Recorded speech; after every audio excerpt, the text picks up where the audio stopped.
The Joshua tree has a beauty which no other tree holds.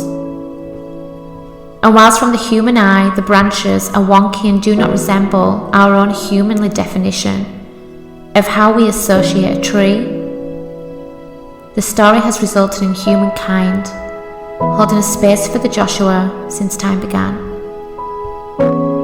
The circumstances and conditions of the Joshua doesn't make sense. For a tree to rise up within a timeless landscape, and that of desolation, many would say the tree wouldn't make it. Joshua, the meaning of salvation. Salvation within a time of adversity.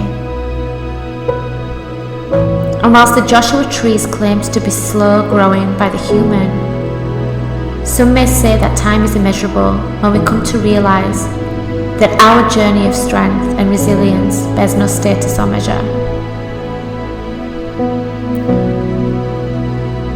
The story of beauty arisen from dysfunction, of hope and power within dry and scarce conditions, grounds which lack love, lack water, fuel, nurture, care. Yet here it is, globally recognised, globally admired, and a symbolism of what true strength really looks like. The Joshua learned that in moments when the foundations were scarce, grown in direction of the wind rather than standing up straight would always withstand the storms.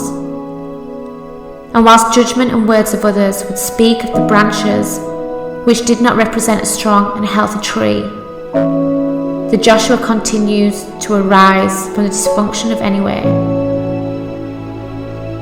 This is strength. This is beauty. This is power.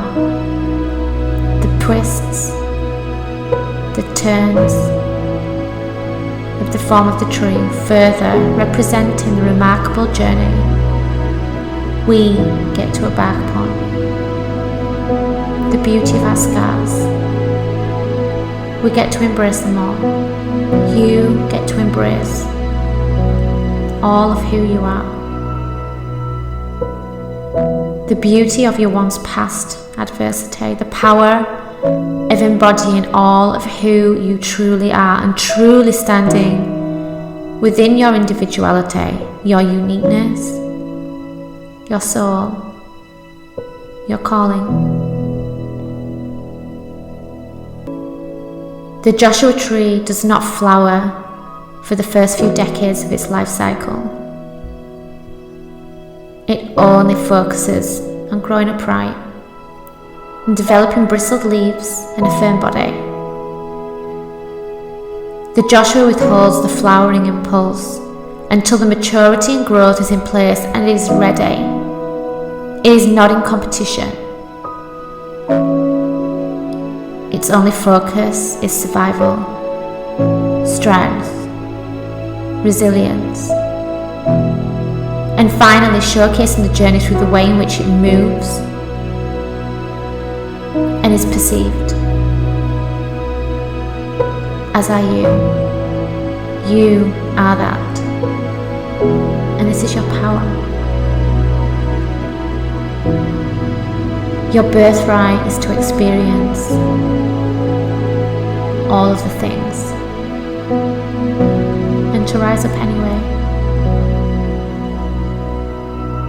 In order to grow towards the direction of connection and peace,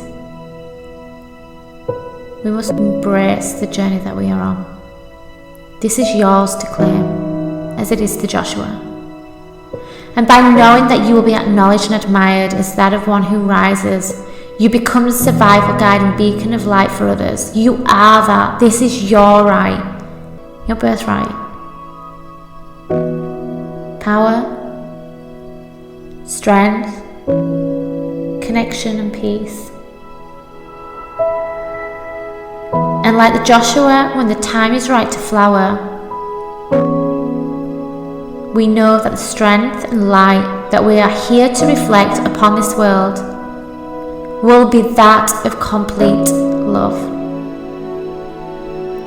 The tenderness, power, and resilience in what is now your survival guide and guide for others. And like the Joshua, as you flower, you get to change direction to enlightenment, to awaken, to claim your birthright, to step fully into the person you were placed upon this earth to be. That time is now. Your time is now. You are powerful. Now is your time to fully embrace all that you are, all that you have been through, and all that you are becoming, because you are power. You are that. Because who were you before the world told you who you couldn't be? And who were you before people told you who you had to be? Go back, way back, before the judgment of what your journey should or shouldn't look like commenced, before you started to judge yourself, before you allowed others to judge you, before you allowed others to steal your light. You get to let that go every single day,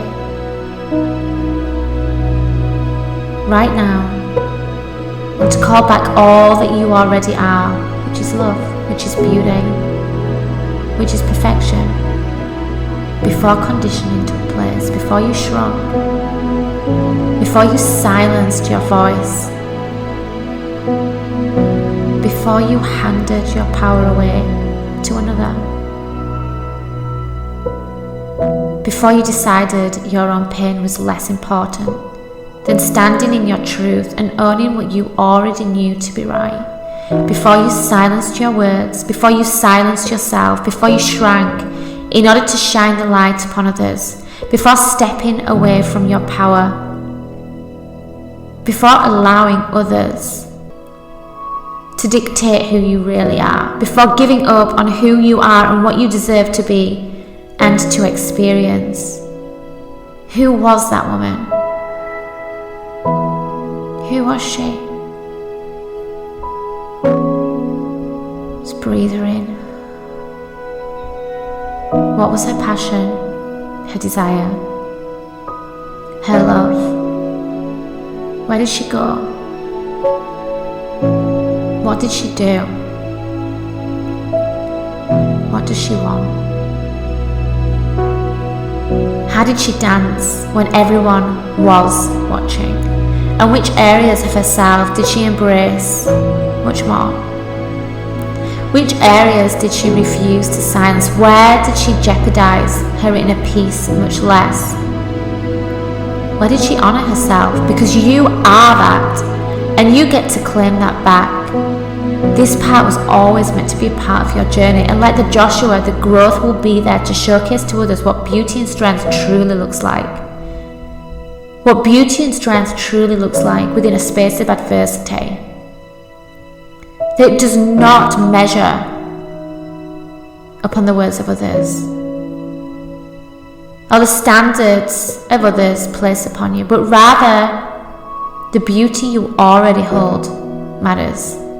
And like the Joshua, people will begin to gravitate to you from miles apart as you begin to rise up and own who you truly are.